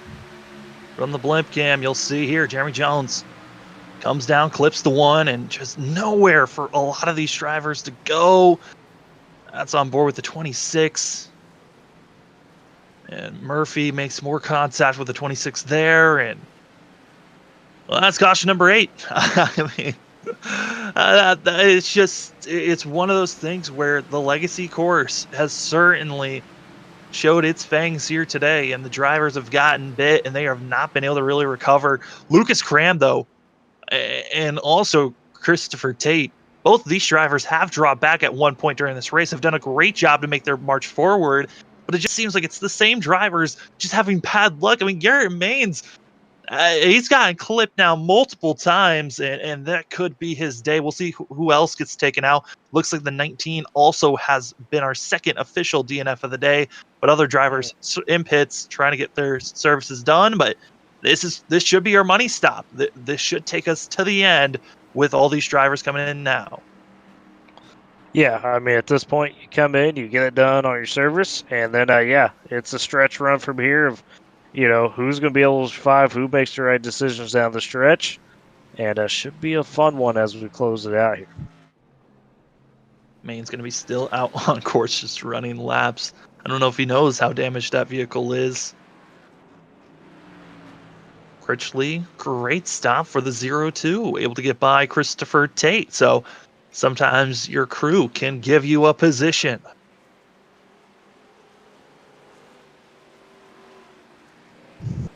Now, there might be a couple of penalties as well for some guys that are trying to, maximize that pit repair damage, it sounds like, too. No, we'll wait and see, as EOLs most likely will be gifted out for some of those drivers. Yeah, that's what they're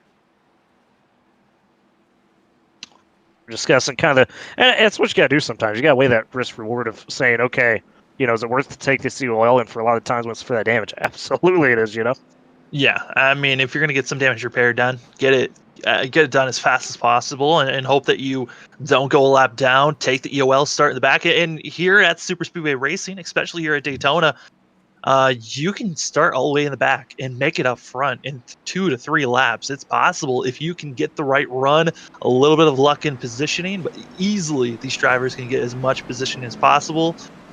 And looking at the field right now, it's going to be Lucas Cram most likely going to be giving himself the lead after seeing Garrett Maines pull it into the pits for the one. As you see that one looking like a modified, completely destroyed. Engine is blown, and now we'll see the 38 going to be trying to get a lap back, as well as the 24, and both those drivers going to be still multiple laps down, leaving us with a total of, I believe, 20 drivers on the lead lap. Might be kicked down to 19 once Garrett Maines starts getting those repairs done. Yeah, and boy, at this point, with all the damaged cars out there, I think this might be a situation where Lucas Graham, Sam, rises top. I know he's in the lead right now. But how about that 0-2 of Curtis Critchley as well? Just holding on, finding a way, rebounding from his past mistakes. And you mentioned him earlier, too. Brady Floyd, that 20. Watch out for that, man. Well, I mean, that's just the drivers that are in the top 5. We got Gavin Jones that hasn't been up here really. Ben McDonald hasn't been up here at all. Kyle Manger, who was involved in an incident earlier on in the race, he's been caught up in a couple of incidences as well. He's going to be back further back in the field, but certainly has speed. Almost won last week. But certainly these back half drivers that have not shown themselves or how much power they've got, they're going to be drivers to watch out for. I think Gavin Jones, Lucas Strayer, who was involved in the incident earlier, was able to come back. He'll be another driver to watch out for. And Ben McDonald, haven't really seen the power of the 16 yet, but certainly underdogs for up front. But I mean, Lucas Graham, I think our odds-on favorite. But this is Superspeedway racing. You can be up front and be taken out just in an instant. Yeah, no doubt about it. And that's what makes it so fun. It's going to be a wild dash here to the finish, Sam. Drivers, getting ready. We've had 8 cautions. We're going to be finding ourselves. Who will make it to the end? Well, we have another big one that pops up. Only time will tell. Pace car rolls off. 13 laps to go. Lucas Graham, Critchley leading the way as we're green once again here at the Daytona 08 200. And look at that jump by Cram and Christopher Tate. Oh, Critchley, though, not getting the best of jumps on that outside lane. That's going to be interesting to see how it files out. It's going to get a little stacked up. Who takes advantage? Gavin Jones is going to be that third car on the inside, but it's going to be the grit guys that we got to be watching out for. Teammates certainly could be trying to be as defensive as possible, but still holding strong. As everyone's running down the backstretch, leading that outside groove. It's going to be the 0-2. But how much has everyone really been able to hold in? Brandon Hoff back in 6th place. That 9 machine looking to find space, but stuck on the inside. Yeah, and you mentioned Gavin Jones. We'll get a little loose there. It's that 12. He's up front for the first times today, and that's new experience for him, trying to deal with some of those aero problems, maybe. Critchley on the outside for the 0-2, able to make the pass. Now going to be trying to pull along Brady Floyd, and possibly both those drivers can drop down low. Brandon Hoff, he found the space. 3rd car on the outside. Possibly three wide racing could be looming for these drivers as we're inching closer and closer to less than 10 laps to go. I mean, at this point, everything's on the table. How fast do you think Curtis Critchley's heart is beating? He's been to really being in control of that lead in a minute. I will say this. Usually when we see cars in the middle of the pack just drifting up and down, trying to find space to move forward, I wouldn't be really that nervous. But here today, it has been a wreck fest and just a struggle to figure out how to hold your line. So whenever I see a car shifting, it just makes me wonder, is it going to be the next big one? But certainly, we're seeing the drivers up front. But it's going to be Clint Spillman that I'm kind of worried about. He's trying to make things find some space, able to do so on the outside. Yeah, good move there by Clint Spillman. He'll be a player in this as long as he keep working through. Critchley, though, Sam had a chance to maybe drop it down, but didn't want to take the risk. And so he's still side by side right there with Cram on the outside. I'm going to do a ride along here with the 41, Lucas Strayer. Just trying to run on the inside. Going to be following suit with Gavin Jones. Drivers really kind of stuck where they're at. Nowhere really to know where to place themselves when you're stuck on the inside. Well, nobody wants to be the cause of that back-breaking last wreck here, right? Like, that does not want to be any of these drivers. So they're playing a little tight to the vest, knowing, hey, you got 10 laps to ride around and kind of jockey for that position. Spillman, though, in that 88, I think that's a guy to watch, really, truly, because he knows, we've seen it. He knows how to, kind of zip and zag through some of these lines and pick the right spots. Just looking at the field where drivers are at, it's looking like very possible we're going to be seeing a new race winner here today. But Stephen Gale, our winner of the first race of the season for the Cup Series, he's still in this, might be damaged, but certainly still has an opportunity running back in 15th place. But everyone that's in the top 10, they are looking quick, still side by side, and willing to make any type of move to get this win done. 9 laps to go as we're here at the Daytona 08 200 for the SARG Superspeedway Cup Series. And look at Brady Floyd, we talked about being one of those guys to watch. And Sam, that's a guy that over the last couple seasons from what we've seen, talk about some bad luck not being able to take advantage. This might be his night. Certainly is trying to set himself up for a win. But I mean, there's really a lot of worrisome for these drivers. We've already seen cautions up front, cautions in the middle, and just cars just wickedly loose and snapping at any moment on track. As we keep our eyes really peeled coming out of 4. I think coming out of 4 is going to be the most chaotic spot. That's when we usually see a lot of movements of trying to make a pass, but certainly might be too aggressive of some of these drivers that could be taking someone out. Brady Floyd still up front, trying to defend both lanes, but will most likely just stay on the high side. Yeah, that's what you kind of got to do. And it's tough for Floyd, right? Because you see it all the time. You're on the outside. You know, in a lap or two, you're probably going to have the momentum to drop it down.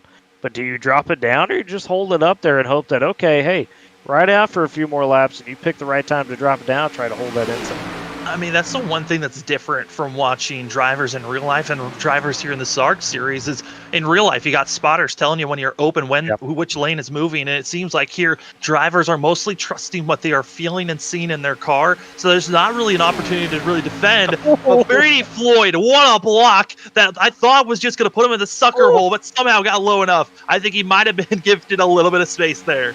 Boy, that was a close shave. I mean, my goodness. His bumper was on the front bumper. Oh, Locklear's getting in. Spillman's getting a little bit shaky. Oh no, Spillman. Contact made. There goes Kevin Jones. As they go to the inside, we stay green. Oh, Spillman comes up, and he takes another car with him. Oh no. Spillman. And now the disgustment from race control. But, I mean, wow. I don't know what made Spillman feel like he had to come back up onto the track. Maybe just out of control, but certainly that was not the incident and how you wanted to see it go down. We'll take another look at this incident as we're coming to less than 5 laps to go and we go green again. What a tough break for Gavin Jones, Sam. I mean, talk about wrong place, wrong time. Spillman trying to make his moves, and Jones just going to be the innocent bystander right there taking that punishment. This all started on the entry of corner number 1. You're going to see in the middle of the group, you're going to see the 89 and the 88. The 84, of Locklear, going to get out of shape. Not going to be forcing through wide action. Locklear is going to get into Spillman, who then ducks it and takes Gavin Jones with him. Coming back on track, it's going to be Strayer with nowhere to go with that 41 machine. And that's what's going to be bringing out our caution. Strayer able to hold on and will have to go through the bumps of the grass, but certainly not the way you wanted this race to go as we are watching Strayer's just drifting around the course, certainly burning off tires, but if you're already going to be in the back, might as well take tires now. Yeah, I mean, hey, it's Daytona. It's not like you can't go from the back to the front in a couple laps. We've seen it happen before in this series, and especially with, some of these guys really banged up and damaged, it makes it a bit easier. Kevin Jones, who really had nowhere to go in this situation. We'll see his point of view of just going for a ride in the 12 machine as you watch the 88 just bump him and flies him into the inside wall. Hard contact for the 12. And able to get going again. You see Spillman in front of him. Strayer going off the course, and you'll see him going drifting through the corner and into the track, but Tyler, they're running out of time as we're running out of time here for regulation. We do have 3 attempts at the overtime, but I don't think a lot of these drivers want to go to overtime. They just want to get this race done with 9 cautions being seen so far. Yeah, I mean, it has been a long race. It has been, this is probably the most cautions we've had in the series in at least the season plus that we've broadcast at this point. So, it's just been one of those crazy races. And the guys up front, though, Floyd, Critchley, would be really exciting for them to be able to get their wins. I mean, that'd be crazy. But then you got the vets, Hoff and Cram, right behind them, lurking. And those grit guys, Sam, as we know, are able to pull some crazy moves. Yeah, they are certainly known for getting up front, making their moves and making a charge. Brandon Hoff, what a great day for the 9 machine. He got in a pole today. Certainly was not the way he wanted the race to start. Found himself in the middle of the pack, but has just been lingering around 6th place for most of the last 20 laps. And somehow staying out of trouble is this 9 car. Looking pretty clean compared to the cars that he's around. And I think Hoff, with how fast he was during, his qualifying time, certainly a driver to watch out for the end.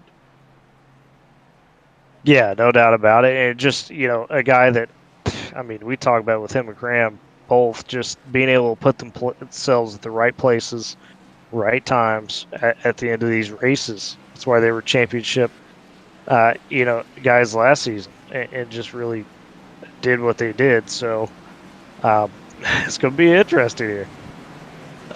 Looking back at cars that are outside of the top 10 that are trying to get redemptions, the 39 car, I mean, what a day that he's had. Lost his hood, was caught up in about 3 of the cautions in the first stage, able to get repairs done, and now running in 11th place, trying to make a charge for the win. And outside of the top 10 isn't a bad spot to be here.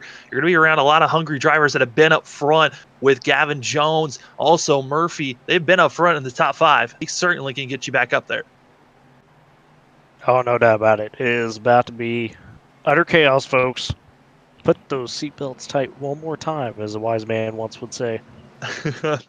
As we're getting ready to go this time by, it will be 3 laps to go when we go green. These drivers certainly trying to get set up, and we've seen the big moves. They have costed drivers their times, their potential chances of winning. I mean, we've also have another driver that is officially DNF'd, Jeremy Jones, the 81 car, officially out of this thing. We've got multiple drivers still in pit road trying to get repairs done. Garrett Maines is still in pit road. Clint Spillman trying to get repairs done for the 88 machine. Rough days for drivers that had been up front in the top 10. Also up front for Garrett Maines, who was looking like a contender to win this race, but bad luck strikes the one for about 30 laps in a row, it seemed like. Just could not get any type of a break. As here we are, getting ready to go green once again. The pace car about to pull off. 3 laps to go here in the Daytona 08 200 here for the SARG Superspeedway Cup Series. Green flags out of the air. Here comes Brady Floyd, also Critchley on the outside. About equal starts for both. Obviously, the inside's going to have a little bit better of a jump just naturally. But that outside doing well. And look at Luke Scram, that 44. You know he's going to be pushing the front bumper off of that 44 to try to get Critchley up in a spot. Maybe try to pass for that lead. Off, just shoving right now. Floyd trying to get as far ahead as possible, which is kind of hurting the inside line. They're not getting as much help as they once were before, and now you're seeing it, that little bit of a gap. Christopher Tate, he's not right on the back bumper of the 9, which is giving the opportunity. Floyd goes around. There goes Hoff, as well as others, and they're trying to slow down, not able to. 39 gets involved, and oh no, more drivers falling just into this mess. But Zyler, that means overtime for this field. You knew it had to come to it with the way this race was going. You knew it was coming. Brandon Hoff self-admitting there in the driver chat that was his bad. It was just a case of guys, when you get in this situation, you don't want to let off that bumper, even though the quarters. But with the way this bumpy track is, it's so risky, Sam, as we've seen, to really be hooked up like that. And it just unfortunately bit Brady Floyd and Brandon Hoff right there. Floyd's just going to go around, nowhere to go. Christopher Tate had nowhere to go. Manger had nowhere, but it was the 39 that really tried to slow down. I think he might have been able to slow down in time, and actually didn't make contact. We'll take another look to see if that driver was able to avoid contact. James was certainly trying, as we'll take a blimp view of this carnage and see if there was any contact between the 20 and the 39. Hard on the brakes. Yeah, there was contact made between those drivers, and they were both nose bumps, and you don't really want to be hitting noses with another driver like that. No, you don't. It's just, it's not pretty. It's not fun. Low on power certainly could be there for some of these drivers, but for others, I mean, they've already used their fast repairs, so it's now to go and get as many repairs done as possible, get back out there, come in again with 1 lap to go, and then try this all over again. But green, white, checkered is what we're setting ourselves up. Do want to let the audience know our telemetry from here on out will not be changing live. It is going to be changing every single time they cross the line. That's where we'll be seeing the driver. So it's all going to be based on visually where the drivers are until they cross the line, and then we'll get a quick update once they cross it. So Tyler, it's going to be chaotic for a lot of these drivers and teams on how they're going to be helping one another. You know that the grit guys trying to get another win. They already got Nick Olson winning last week. Now you got Lucas Cram and also Christopher Tate trying to help one another, and Hoff. Those three drivers have been quick, but damaged they seem to be a little bit. Yeah, and at this point, I don't know if anybody really has a clean car out there, Sam. So that's wild to say at Daytona. Usually say that at Bristol, right? Where you go, well, that guy's missing a fender, but he can still win this race, but it's just been one of those races. And, man, I'm curious. I really am. Just, how daring is somebody going to be to try to really get this one in OT? You could use 3 of them, so we might see the full extent of 3 OTs here. Yeah, I mean, looking back at the Truck Series, I believe it was the 4th race of the season at Talladega when we saw go completely use all three green-white checkers, and I believe that's when we saw Alex Bell get his win of the season. Now we'll be seeing if we'll get anyone else that can go that far. It's a little bit of trickery, mind games being played, but most likely no one will be coming in unless you're in the back half of the field needing more damage repair. But this 0-2, probably the cleanest of all the drivers that are inside of our top 5. Looking outside of the top 5, I don't know. He certainly has a clean enough car to make any charge up front without losing the draft at some point. Also got to worry about wheel spin here, trying to get back up to speed, but pace car lights are off. We're going this time by. Guy I'm looking at outside of that top 5 that looks like they have a clean car because they maybe use that final last fast repair. That 15 of Robbie Lyons. It looks pretty clean to me. I'm looking at all angles here. And that might be a guy to watch. I mean, we talk about a lot of times, some of these guys like Lyons get up there. They just catch themselves at the end where they just can't pull it off. This might be his type of day, especially, with some of the chaos we've seen occur on these white flags in this series. Also the 57 looking pretty clean as well, looking at some of these other drivers out there, but certainly is going to be chaotic.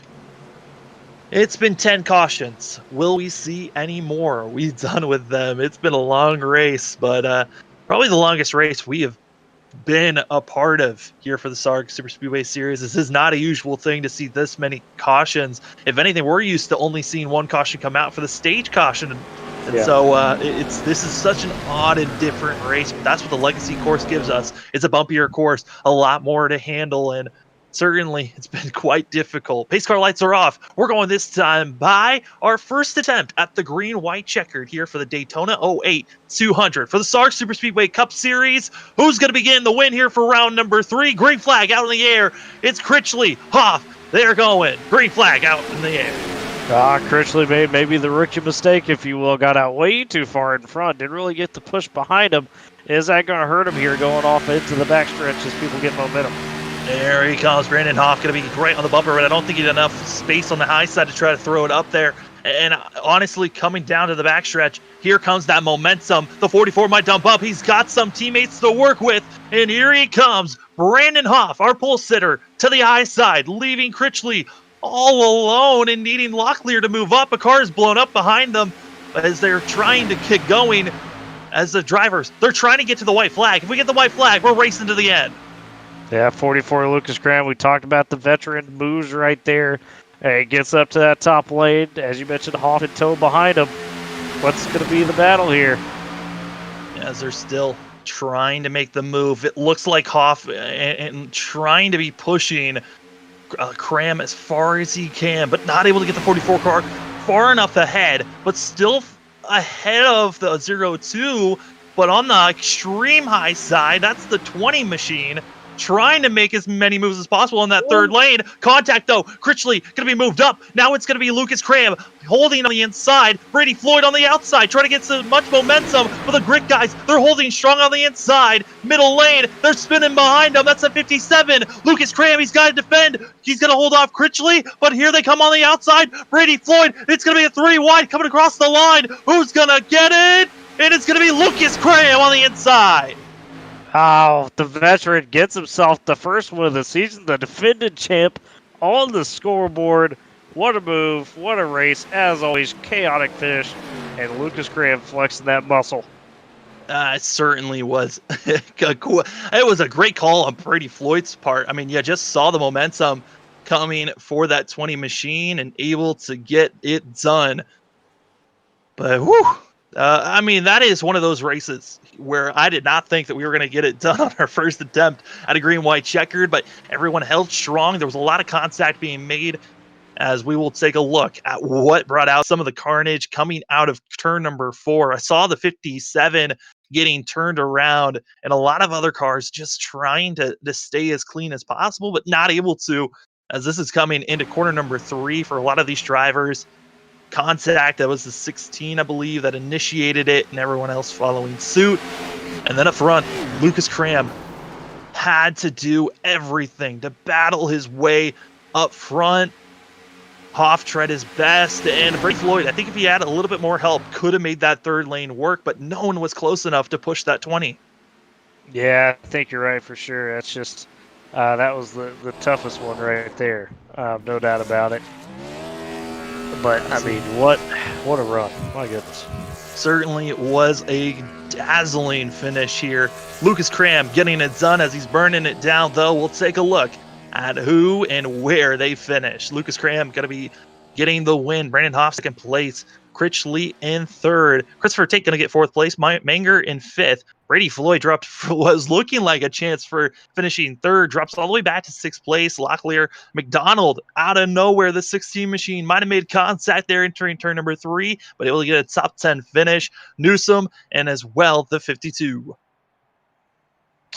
Yeah, just I mean, one of those races, Sam, where it's just war of attrition. You mentioned, Locklear McDonald, even Newsom, Gale, all those guys just had to fight through it and pull through, and just some heartbreaks as usual for some of these guys. And you're seeing here to 11th through 20th. I mean, these are drivers, just heartbreak for them. Robbie Lyons certainly was trying his best to get up front. But, I mean, this was just such a difficult course as we look at the rest of the field. Drivers that look like they were favorites. Garrett Mayans in the 1. I mean, that is just one of the poorest lucks that you could ask for. Caught up in 3 wrecks in a row and just could not find himself out of that situation. As we were getting our drivers set up here for some interviews. Tyler, what were some of your thoughts, though, coming to the end of this race? This is going to be a intense first round of the playoffs when they come back here. That's going to be absolutely wild. Probably going to be a bit better feel for it, but Sam, all night long, it just, I mean, you were, holding on for dear life. We saw multiple guys, a lot of the field struggle coming out of the corners in turn 4 with some of that momentum, and it just kind of sliced them down a little bit on that inside. We even saw it going into, 1 and 2 on the outside. So it didn't seem like there was a safe spot all night long. So that's tough. Driver that showed us off how difficult it was coming out of 4. That's going to be Curtis Critchley, who finished third and who we're going to be interviewing here first. Curtis, it's Sam and Tyler. You got us? Yes, yeah, I do. Or yes, you do. Curtis, it was a handful that we could see up in the booth. You seem to be having one of the most difficult parts in the first half of this race. How was the car? It just seemed so loose from our point of view. Yeah, it was really loose, and this track's way bumpier because it's the old tarmac from Daytona. So it's completely bumpy, and the 2 lines are just snaking no matter what. So, and then basically I got held down a few times and just kind of bounced off the door of somebody. I could end up just taking out the field there, but I decided to just take it on the apron instead and just take me out of the draft because I knew we had a caution coming up at some point. Yeah, I mean, cautions were bound and aplenty. Came out to be a green-white checkered, which we were not surprised about. But for you, in this green-white checkered attempt, you came up third. Was there anything else you possibly could have done to get up and get a win? I don't think there was anything else I could have done. I was actually surprised how I was able to stay up there despite being in my own little island over there.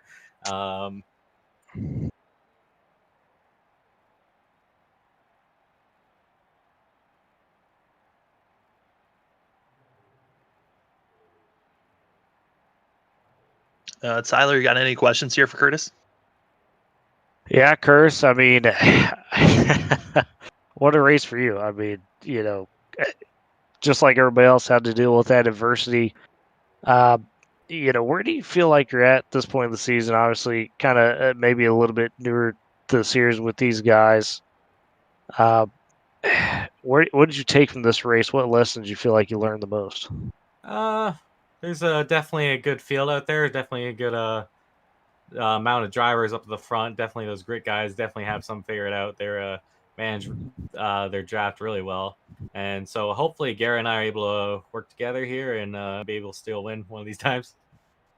Well, Curtis, it certainly was a fun drive for us to watch up here in the booth. But before we let you go, the floor is yours for any shout-outs. Yeah, I'd like to thank Beeley Farms, Phantom Graphics, Curtis Critchley Engineering, Critchley Gallant Engineering, Shenandoah Shine, Seven Seas Cruises, Pavement Marking LLC, Orange Shoes Photography, and I also like to invite Garrett Maines for bringing me out tonight, and also That's the league having me.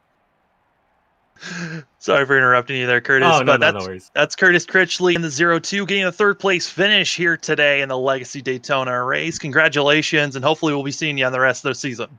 Thank you very much.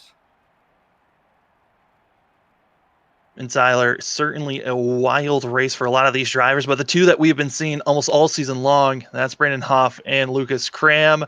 But first, let's talk to Brandon Hoff, who came up second place. Brandon, it's Sam and Tyler up in the booth. You got us? I do, loud and clear. Certainly, you've had the speed. You got the pole last week and here today. Just came up a little bit short. Was there anything else you could have done there? I don't think so. I didn't know how much damage I actually had from that previous wreck, which I have to apologize to Brady Floyd. I know he ran a good race and he ran a clean race, and it's kind of a little mishap on my part. The previous caution, and Garrett Maines too, with that whole backstretch incident right after the stage. I believe that was just a mess. But I don't know, I felt like I was all over the place tonight. The track was it felt slick. The bumps are really, really aggressive on the car. I was able to work both lanes when I was there, but at the same time, I felt like I could have done better in other aspects. But as for the last restart, there really wasn't anything different I think I could have done. I didn't get the restart I probably needed to not let Cram get up. If he didn't get up, could have been a different story. Maybe Chris would have been able to push me, and then maybe I would have, we would have been talking about me winning instead of Cram. But either way, for the way the race went and for as many instances as we had and everything that happened, I'll definitely take a second. Good points day. I led a few laps, won the pole. So I really can't complain. Just wish I ran a cleaner race myself. I'm really hard on myself when I don't do what I think I should. But like I said, I can't complain about a second place. Yeah, I mean, the course top to bottom of the field just looked like it was a handful for everyone. So I wouldn't say that it was completely your fault, but a lot of drivers, this course just seems so loose. And was that the most surprising thing, or was that expected looseness to be feeling throughout this race? Going into the race, I was thinking about how the previous seasons went with these cars, or not these cars, but, the Xfinity cars and the trucks. It wasn't as, jumpy and as sketchy. I felt like I just think the way the cup package works with no plates anymore, you get such huge runs and all these checkups and everybody's checking up going into the corner, and then it just makes us all dice on the apron. We're all hitting the apron, and then we're all trying to check up in the middle of the corner. You can't really push too well with these cars in the middle of the corner at this track. That really goes for any car, whether it's the truck or the Xfinity car or the cup car. I was talking to Lucas after the race. He said maybe the setup could have been better, but it really, I don't really think the setup was a problem. I think just the track, itself with these cars and the power they have and the runs you get, it's just, we had I think 28 cars, 29 cars tonight. So, I think other than trucks, that's our biggest field we've had at this track, especially in these cars. So, a lot of factors went into it. I think next time we come here later in the season, I think it'll be a much cleaner race. I think that was kind of a learning experience for everybody, including myself, really what not to do and what to do. Definitely we'll all have to clean it up, but, I think just a lot of things went into why we saw what we saw. But in the end, the racing wasn't bad. I mean, we were able to race side by side for the most part, and we weren't, wrecking. But I don't know. I always have fun in this league no matter what. So, even though there were a lot of incidents, I still had fun tonight. And, hopefully next time we come here, it'll be cleaner and we won't have as many incidents at all. Yeah, Brandon, I think a lot of lessons learned out there for a lot of guys tonight in that sense. But for you, last season you held the points lead most of the way up into the playoffs. This season you haven't quite got off to that crazy good start that maybe you're hoping for. Is tonight kind of more of a launching point for you going forward for the rest of the season? Yeah, I went into the night basically with the goal of getting a top 3, leading laps, winning the pole. It's 2 straight poles, I believe. I've won. Yep. But, yeah. So, those are important bonus points when it comes down to it. Especially now with the playoff format being top 12 in points. Every point really counts now. It's not winning you're in. So, as much as I want that win, points are very important now. So, really, it's about minimizing the mistakes. And, if you're going to finish 3rd or 4th, you kind of got to take that 3rd and 4th if you don't see a path to the win. Tonight I kind of saw that path. But unfortunately, I think my damage held me back. But other weeks, I'm not shy of going for a win if I'm up front. But, leading up to the playoffs, I think definitely the key is going to be just smart racing. Don't force it. Like I said, if you think you're going to finish 5th or 4th on the last lap, you kind of got to take it.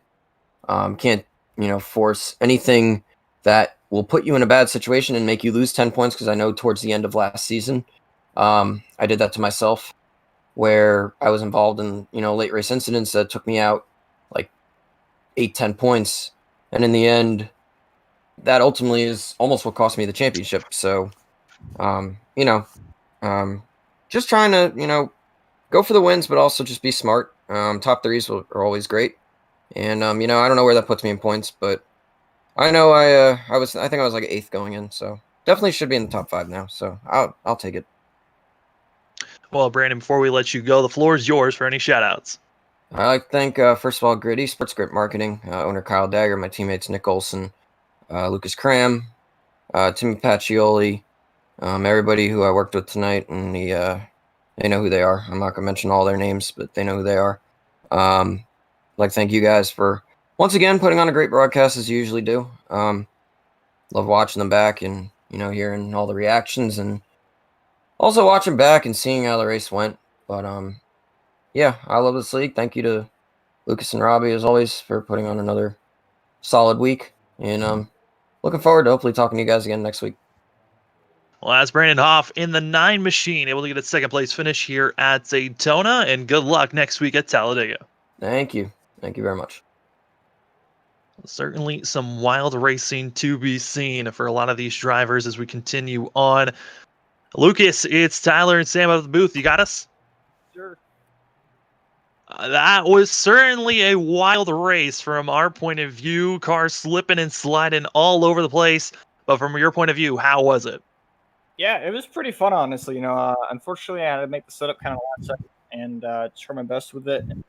And in the bit of testing I did, it seemed all right when we got in the race, once you especially where the tires are, the bumps are atrocious. And it was a bit of a handful for sure. So, in some elements, it was definitely pretty fun to kind of wheel. In other places, obviously, being a plate race, it was a bit stressful. The cars all around you, and a lot of guys maybe sometimes other ones getting loose. But I definitely enjoyed it. Unfortunately, I actually drove 15 hours up back to New Hampshire yesterday, so I'm actually I'm not home and I don't have my swim rig, so I have my old pedals, and definitely was not the best race, I guess, to kind of have a race like that go. But obviously, somehow the same way what happened when I won Michigan last season when I was racing at my buddy's house, somehow I got lucky enough to win. So I'll take it, I suppose. Certainly helps to have some luck. Obviously, this might be showing that you might have to just travel around more and try other spots to see which one is the luckiest. Lucas, this race certainly had its challenges. You had to defend. But what was one of the, besides it being loose, how was it trying to avoid other cars that were slipping and sliding just like how you were? It's definitely difficult. I'd say probably the hardest part of it was when you're, especially, maybe the second car in line, you were trying to push the guy in front of you. if they hit a bump or something, you weren't ready for it, you turn them, which is what we saw a couple times there, I believe, with the 29 and especially. So it's super difficult to do that because, you're obviously you're trying to get as close to the guy as possible, especially on the straightaway. And all it takes is them hitting a little bump, bottoming out, and they push up the racetrack, and all of a sudden you catch them quicker, and then you spin them right out. So Brandon and I were actually just talking about that down there in the waiting room.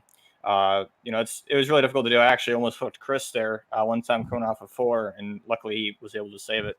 But that was definitely the hardest part. Was just obviously the bumps, especially that you have a huge bump in turn 4 on the inside lane, and so you really have to kind of take that into consideration if you're on the inside. And in order to avoid getting shot up on the outside lane, you have to kind of put steering input into it before you get in that corner. So I personally enjoy that. I know a lot of guys seem to kind of struggle with that, which is very easy to do. So it made it kind of sketchy, but it was definitely a new element to kind of factor into the racing.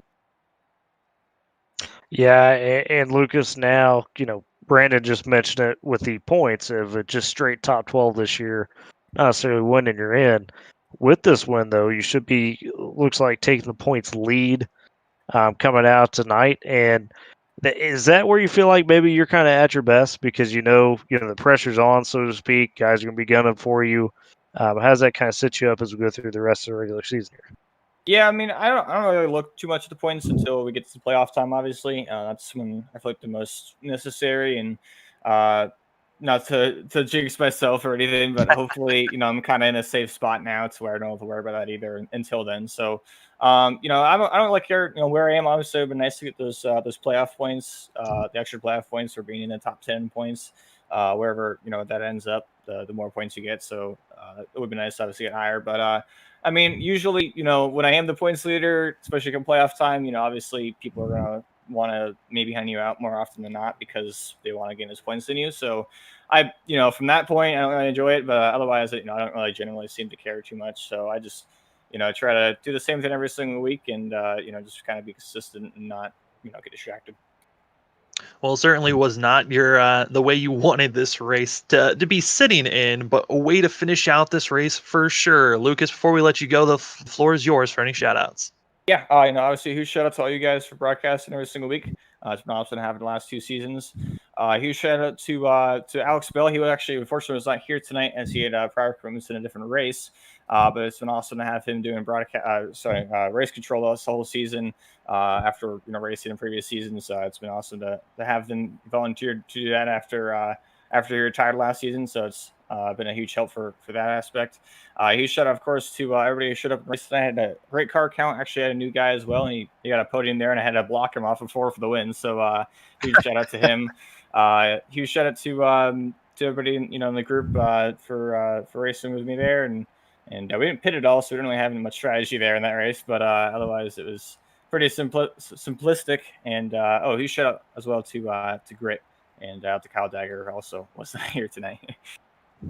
That's Lucas Cram in the 44 machine getting the win here at the Legacy Daytona course for the Daytona 08 200. Congratulations, Lucas, and hopefully we'll be talking to you next week at Talladega. Thanks, guys. Also, shout out to everybody who watched the race tonight. Well, Tyler, as we're winding down here for today's race, what are some of your final thoughts as we're coming to the end? Yeah, I'll reiterate one more time for that. The first point of it is just that's going to be an insane first round of the playoffs. Obviously, some guys will learn those lessons and apply them, but you're still going to have a lot to deal with in terms of the factors. And other than that, I really think guys are being more mindful out there of, something we talked about earlier. So just being aggressive to make sure you put yourself in the right spots at all times. Obviously, only the top 12 locking in points, just playing points, not necessarily winning in. That makes each lap count a little bit more, right? Yeah. And that's what it kind of felt like here today, especially with how everything went. So should shape up to be a really interesting rest of the regular season. Yeah, I do want to make that mistake. If I did make that call that it was a win and get it in, it is based off of I think points. I did it too, though. So Yeah, we'll get this down.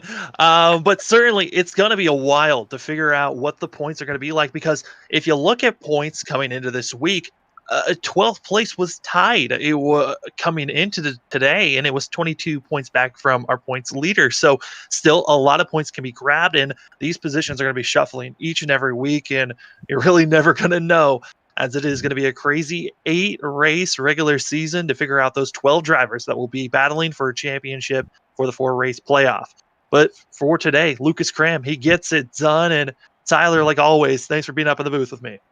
Yeah, like always, I just talk, follow your lead, and you take care of the rest.